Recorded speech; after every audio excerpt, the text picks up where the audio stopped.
Ne la dérangez pas, ne lui dites plus rien, il n'y a rien à dire. Elle n'entend plus rien que le rythme du sang qui lui rosit les joues. C'est son premier amour, elle ne veut autour d'elle que silence et sourire.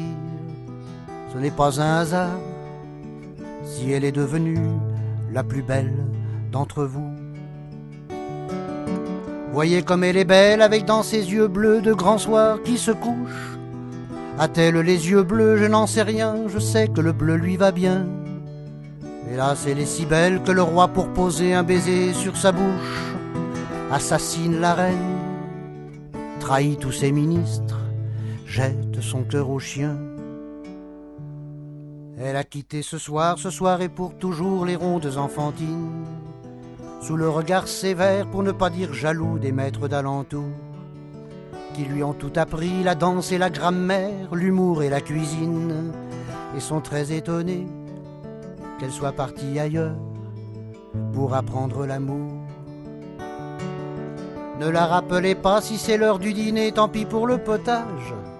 Au festin de ce soir, elle ne veut à sa table aucun autre invité de ce bel étranger venu d'on ne sait d'où, porté par un nuage qui fera dans son cœur la pluie et le beau temps des premières giboulées. Ne la tourmentez pas, vous qui parlez si bien, commencez par vous taire.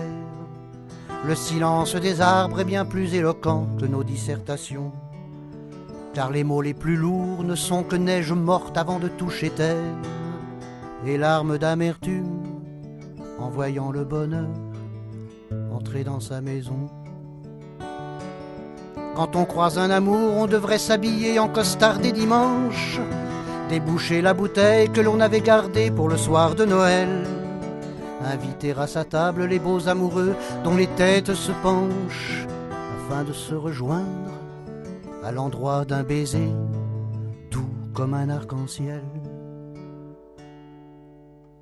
Ne la réveillez pas, le château des amours s'endort au creux des brumes. Les chevaux du carrosse ont l'échine courbée sur l'herbe du printemps.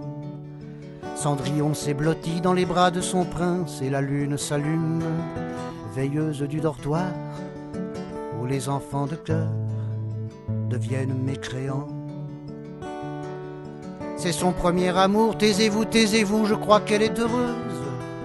Le bonheur est précieux car il ne dure guère que le temps d'un espoir. Les grenouilles du lac se cachent dans la vase et la forêt frileuse répond par des soupirs au vent qui lui raconte ce qu'il a vu ce soir.